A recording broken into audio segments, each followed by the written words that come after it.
everyone. Welcome to the Dudeist Journey podcast. I'm your host, the Reverend Phillip K. And I'm here to give you a little sermon this week. A little something to kind of help you flow along. And today we're going to be talking about Dudeism. I'm going to be talking about some of the teachings and whatnot so that maybe you can become a bit more familiar. I would like to state that for the record that Dudeism is like a philosophy.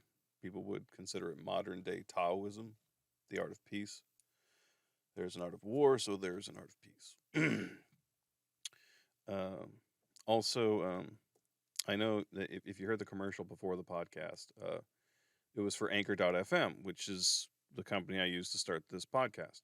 Anchor.fm was purchased by Spotify. So now it's not Anchor.fm, it's Spotify for podcasters. Or they're just kind of calling it podcasters, I think. I don't know. But they haven't told me to change the commercial, so I'm not doing it.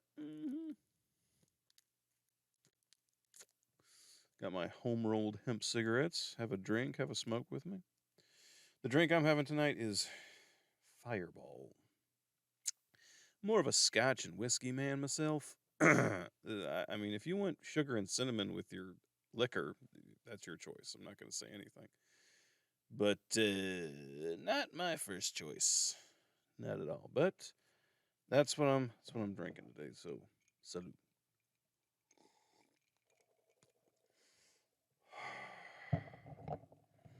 So yeah, cinnamon whiskey. All right, so what else has been going on with me? Okay, so big news. This is big news for me. Don't know if it's big news for you, but it's big news for me. Okay, so um, I post the links to the podcast on like my Facebook and my Twitter. Now Twitter's public, Facebook is private. Um, but someone came across it, reached out to me. He heard episode 11, which is the episode where I talk about losing my wife to cancer. And he said, "Hey, man, you should really share this with this Facebook organization, this Facebook group of Dudeism." Now,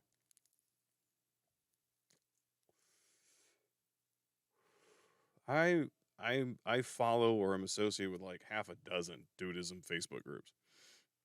So I wasn't sure, but so I went in and joined the group, and I posted the link.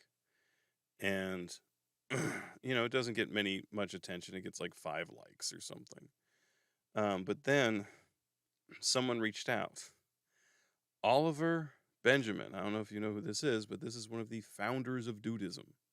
He is the co-founder. He runs Dudeism.com. He runs the organization. Well, he runs that Facebook group. Came across the podcast, listened to it, and now I'm happy to report that the Dudeist Journey is now officially on Dudeism.com. Yes. I can't believe it, man. It's like I won an Oscar. And I didn't even have to slap Chris Rock. It's just tremendous. It's totally humbled, man. But it was just too freaking cool. And so, yeah, it's official, dudes. We're official. Still working on rolling. Not doing that great. Not doing that great.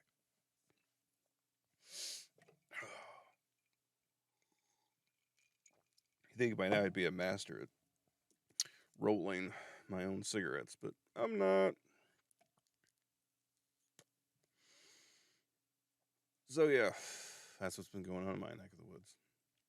Been redecorating the room, making my own heavy metal goth chamber castle thing, and got to put some artwork up in it. Finishing the rest of the shelves because I always wanted my own library. So I'm gonna have because I've got books literally in every room in my house, and so I said, look, I'm just gonna put up a bunch of fucking shelves, and I'm gonna put all the books up in my room, one place. And I put a lip, like a little molding, on the edge, so that way if there's a shake or quake or any kind of thing, that book doesn't just slide right off. You got to think about these things. So today I want to talk about there are a lot of different teachings there in Dudeism. There's like a list of 30, and I thought, okay, let me take the first 15, kind of break it down, so we don't go all crazy here, all right? So everyone out there, you just kind of take it easy. Oh, I posted this thing on TikTok, man. It was a meme. It was a picture of the dude, and it was this joke, and it said like, oh, a pagan, a Jew, an atheist, a Christian, and a Muslim all walk into a coffee shop, and they sit down, order coffee, talk, and become good friends. It's not a joke. That's just what happens when you're not an asshole. So sure enough, some Christian dude had a problem with that. We're all infidels and going to hell or some bullshit. I told him, I said, dude, the only one going to hell is you, so you might want to get that coffee to go.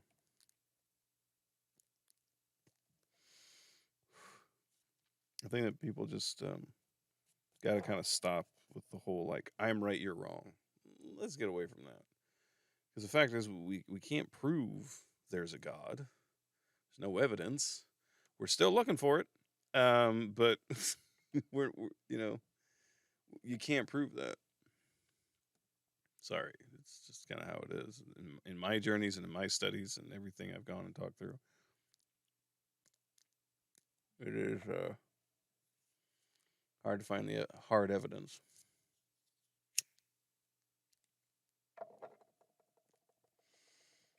So let's go and get down into some teachings. And dude, like I said, this is 15 things. Now, this is from the actual Abide Guide, Living Like a Lebowski. This is co-written by Oliver Benjamin, and it's a really great book to get if you want to know more about Dudeism, how to get into it. So let's kind of break down some of the 15 things here, man. So number one, you can die with a smile on your face. You can. I know some people probably don't think or feel that way, but it's the truth.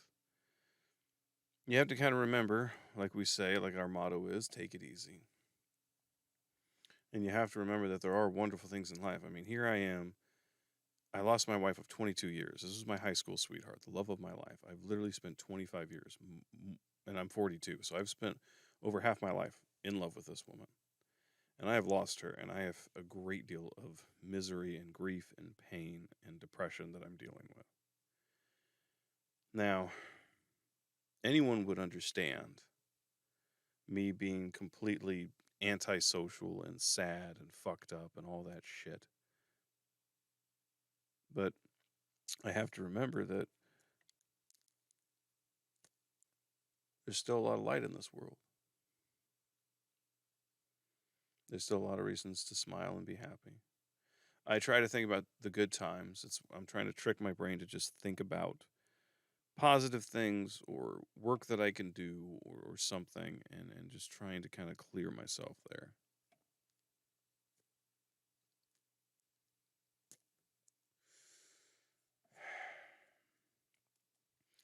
It's almost like a trigger. If I start to feel sad there or something, I'll try and switch it around. And so I do my best to try to keep a more upbeat mood, which is tough. Um, but SpongeBob helps.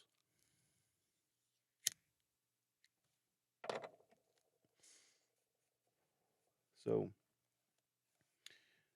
you can die with a smile on your face. You can see the diamond in the rough, okay? Or amongst the shit, depending on your point of view. Now let's go on to number two. Now, you have to remember that there are some nice folks out there. All right, there are. Okay, there's a lot of good people out there who do good things, who are trying to help others, who are trying to make the world better. And I know that the news and the media, they kind of tend to point towards the doomsday stuff, but it's just to get your attention, to get your clicks, man. You can find a lot of good people out there who are trying to do good things and that are inspirational.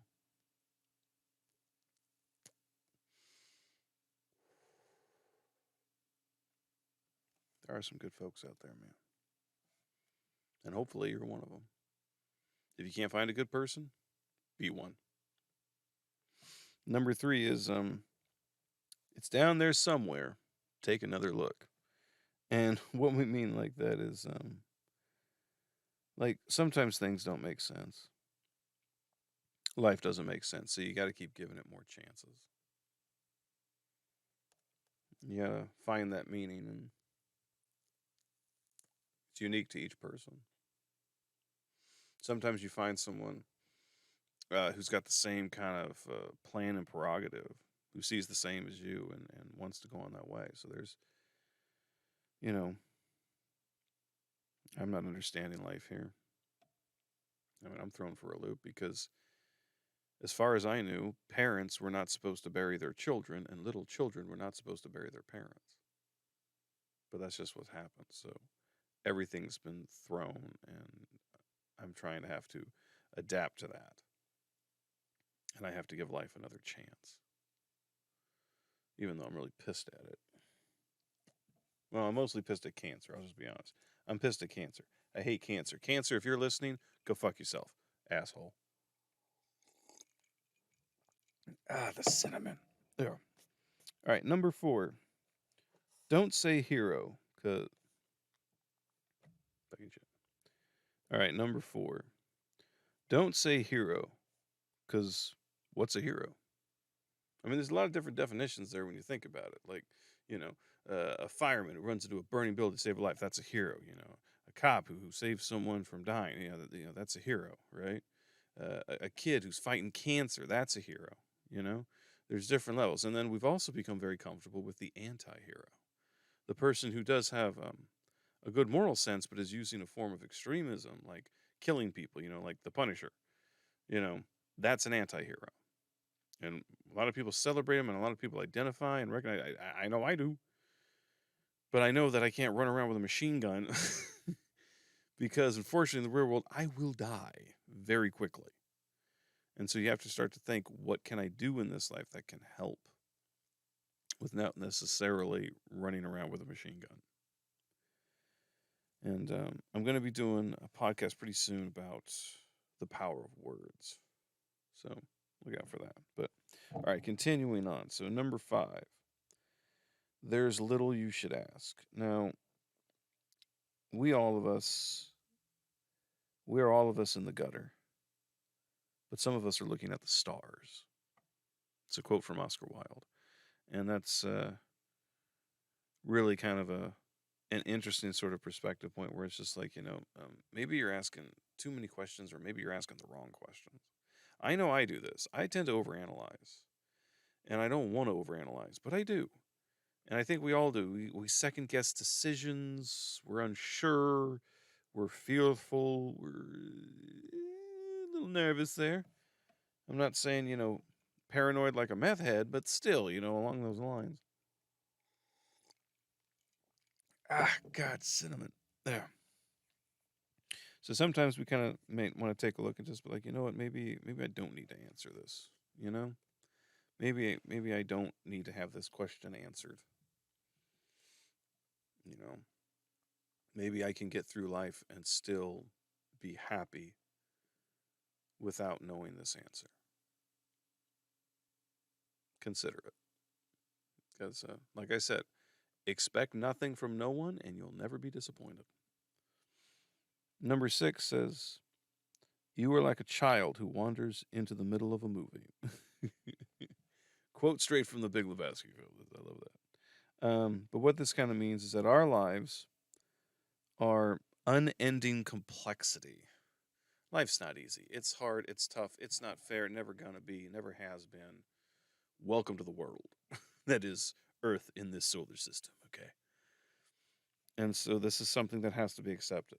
And I've talked about this in the past. This is a teaching in Buddhism. There is no life that is free from suffering. It's something that you need to know and your children need to know. It's not fair. People don't give a fuck. No one gives a shit. Nobody cares. And yeah, some people might throw that into the darker side of things, but to me, it's also freeing.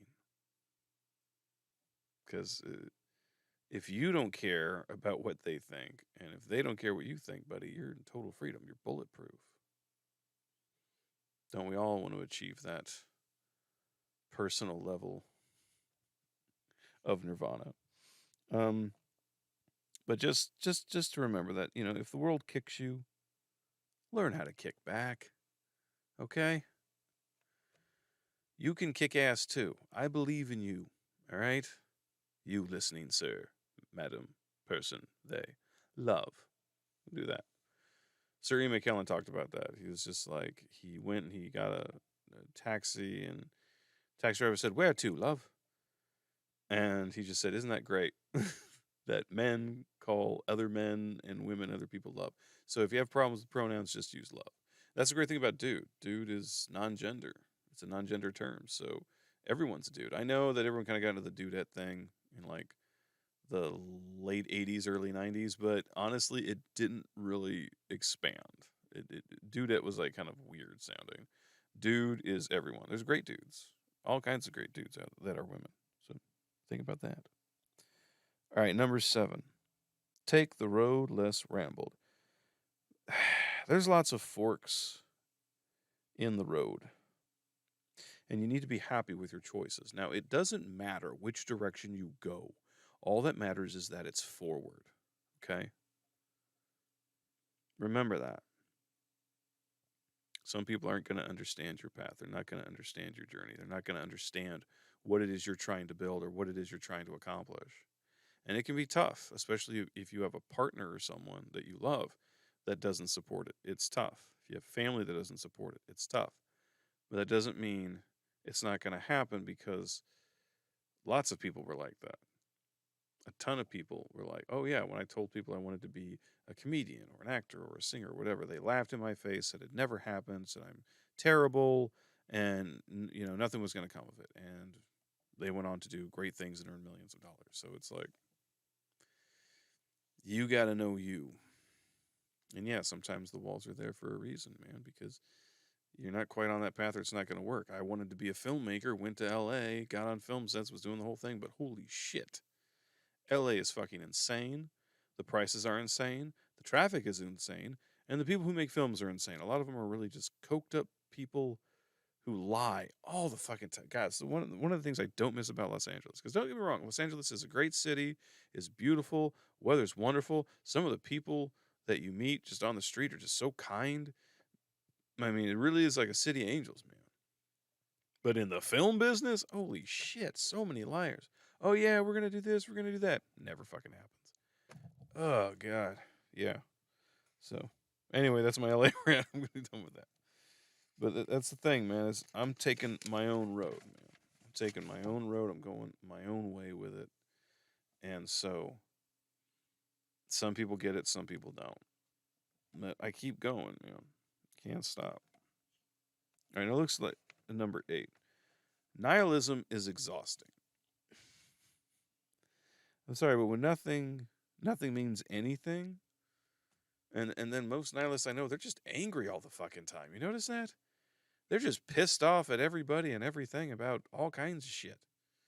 Oh, this fucking holiday and this greed and this fucking shit and this corporate America.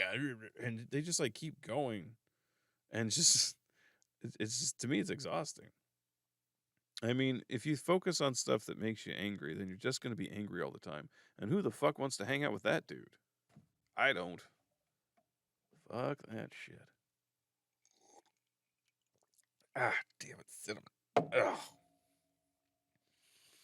I don't know why I act surprised every time I fucking drink it. I know what it is, but yeah, cinnamon. Fireball. My God, who, why, why? Post in the comments below. All right, so let me go on to number 9 here, which is take it easy, man. This life, as Bill Hicks once put it, is a ride. Goes up and down. Sometimes it's scary. Sometimes it's fun. Sometimes it's great. Sometimes it's not so great. But it's just a ride. You're going to get off, man. Life can just feel like a game, you know? And that we're basically just dealing with temporary conditions until we move on into the next life or realm or whatever, what have you. To me, it's energy. You're just going to, the energy that makes up you is just going to connect to all the other energy that makes up everything in the universe, and you're going to be connected to everything and everyone that ever existed in the universe. You're going to be able to go to any alien planet or see all different forms of life whenever you want, and whenever you ask a question, everyone answers. And so it sounds like one big booming voice. but it's all these trillions, gazillions of people and entities talking at once. I'll do a whole friggin' podcast on where you go when you die, but that's for another time. Yeah. So remember, man, it's life's a game, and so just take it easy.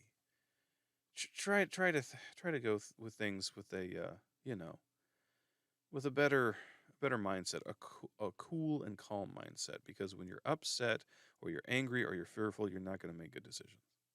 Okay, you're not. All right. So number 10, tie your room together. All right. So this this could go up to home decorating and home design. Um, but this is really kind of talking about your body.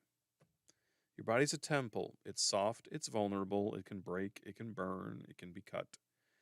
You have to take care of it. Please try to eat the right. Please eat the fucking fruits and vegetables. I don't know how many times I gotta say this. Eat the goddamn fruits and vegetables, people. Please. Please. Please eat them. I beg of you. Please eat them. Please. They will help, okay? They will help you in other areas. Please go for the walk. Please do the freaking yoga. I'm doing the DDP yoga, man. Oh, yeah. DDP, right? Diamond Dallas Page. I'm doing his yoga freaking program, and it's helped. Because, like I said in my podcast about depression, you got to force yourself. And when you do, you feel better because you're doing things. You're doing something either to accomplish or to help make your life better, make your body better. Because I know that's what I'm doing, man. I'm a single parent now. My kids are looking at me, and so I made a promise that I would live to be 100 years old. Okay, folks. So I've got to eat a ton of fruits and vegetables and do a ton of exercise so I can live to be 100 years old. Dick Van Dyke is over 90. Did you know that? Dick Van Dyke. Holy shit. What unicorn blood is that motherfucker drinking? Because I want some. All right. Let's go on to number 11 of the Dudeist teachings. Be there, man. Be there. All right. Live in the today. This is what you got. Past is gone. Future hasn't happened yet.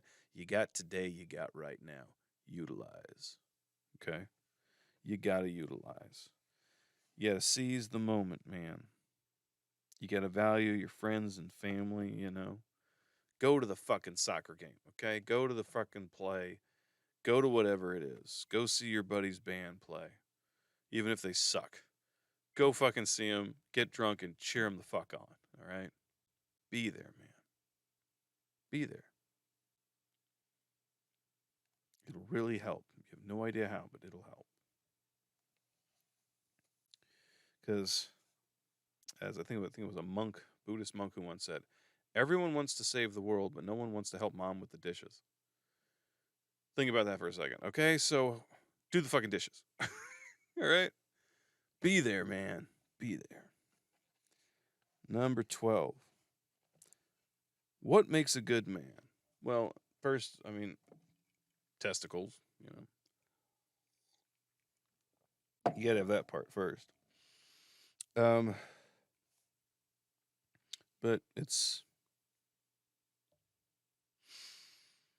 sometimes it's difficult to define what is a man because we're in a culture that's constantly evolving. So the definition of what is man and woman is constantly evolving too. And I know people want to get on this whole trans thing, dude. Trans people have always been here. Just because they got a seat at the table doesn't mean shit. Okay? It doesn't. All right? It just means you can't beat them up. All right? There. End of story. Okay? Leave them alone. Because Lord knows, if you are a man and you want to dress and act as a woman, that takes a very big set of balls. So, total respect. But we often get lost in this definition of what is a man. The 80s came up and everyone's watching like Rambo and shit and Arnold Schwarzenegger, and we think that we all got to be these big muscle bound guys that don't look at explosions. That's bullshit, okay? Because when you see these guys who are like, oh, there's great action here, some of them are shit people in real life. They're terrible fathers, they're terrible husbands. So that's not a good man, right? So what is a good man? I mean, obviously he can't be weak and passive aggressive. He can't be a fool. It's difficult with this. I've talked with on sociological, psychological, and philosophical minds about what is it that makes a man aside from a pair of testicles. Uh, and you get varying definitions. And so to me, it's as we ask that question of what is a man, the bigger question is what is a good man? Do they stand up for what's right? Do they help the old lady across the street? Do they help mom with the fucking dishes? Huh? I know I struggle every day to be a good man. Every day. And some days I hit the mark and some days I'm way the fuck off. But every day I get up and I keep trying. Like I said before, if you can't find a good person, be a good person. That brings me on to number 13, which is it's like Lenin said, you look for the one who benefits. All right. We put too much faith in the wealthy and powerful, don't you think? Believing whatever politicians say. I think it's funny. We all admit the fact that politicians lie. So why do we believe them when they talk? Does that make us fools? For only a fool believes the liar? Think about it. Discuss. But I think we do. And that's why whenever someone says the system's rigged, I'm like, yeah, I believe you. I totally believe you, man. But I'm just going to say that when you really kind of look at things, the system is rigged. And if you want to know who benefits, follow the money. And the Big Lebowski makes that whole point where it's like Lebowski finally kind of learns that, wait a minute, Bunny wasn't actually kidnapped. She's just gone. And these fuckers are over here claiming a kidnapping when they don't actually have her. And so the powerful and wealthy Lebowski decides to give them the ransom money, but actually takes it and just puts a couple of phone books in the suitcase.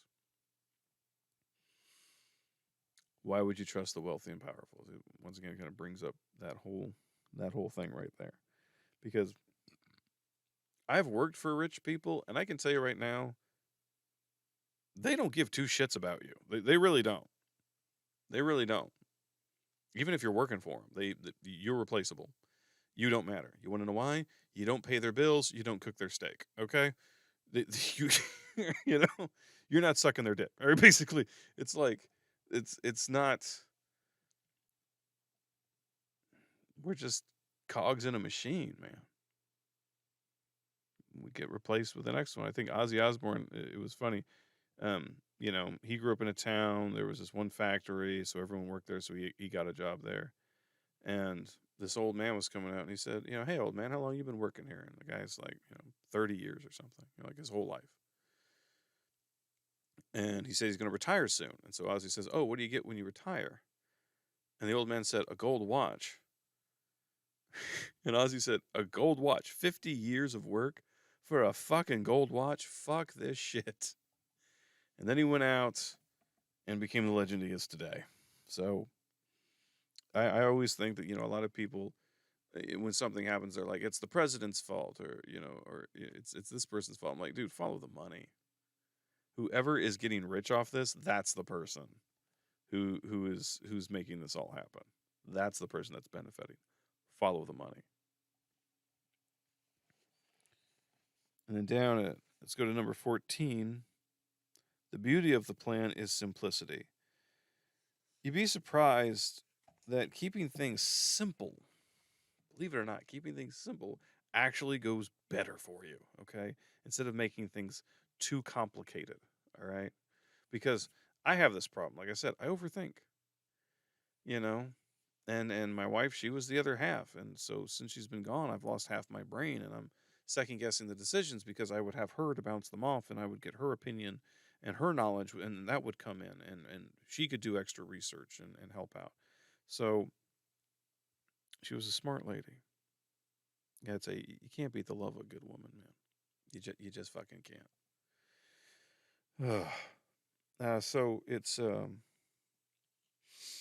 it's important to kind of remember, like, what I've done is, instead of trying to think about everything all at once, I'm trying to take it a day at a time. Keep it simple.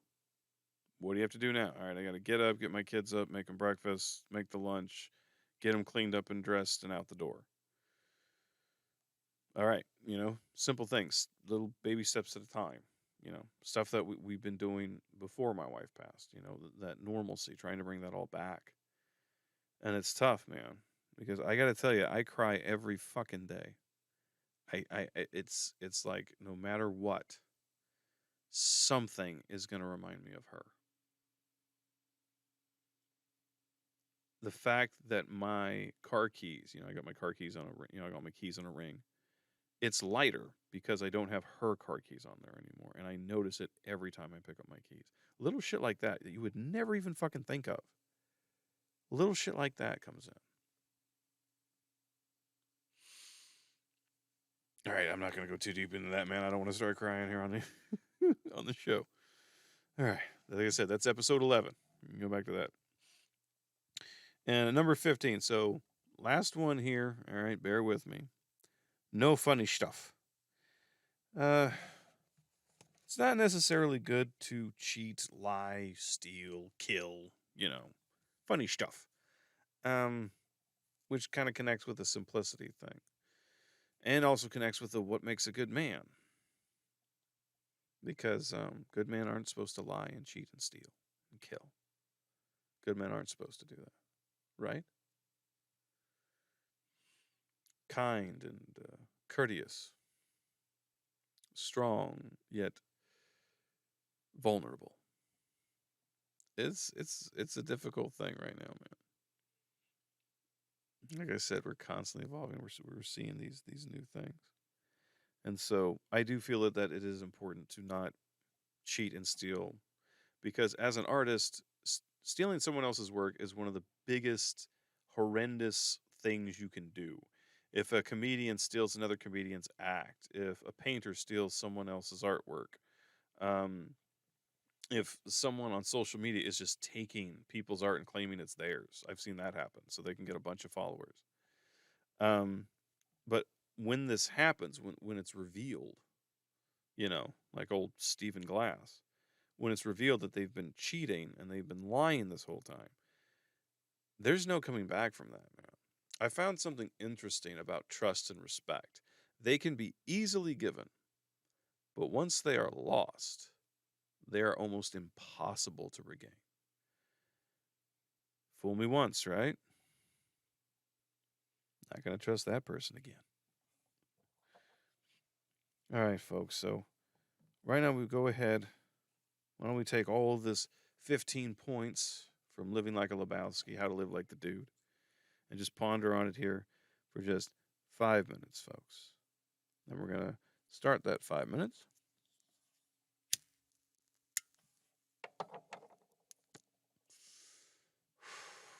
Right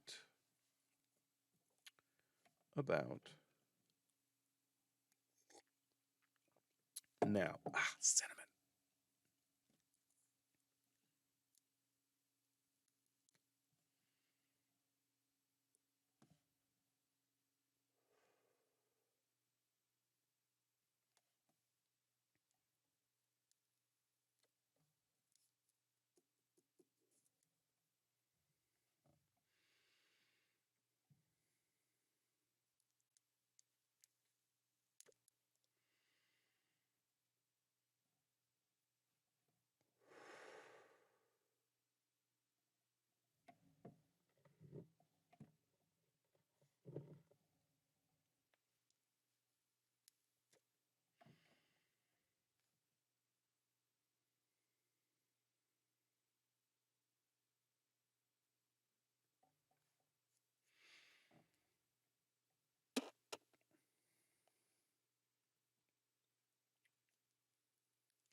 And that's time. Hope you took some time there for yourself to reflect, to take it easy. Because when you take it easy, the dude abides. Thanks for tuning in. Hope to see you next time.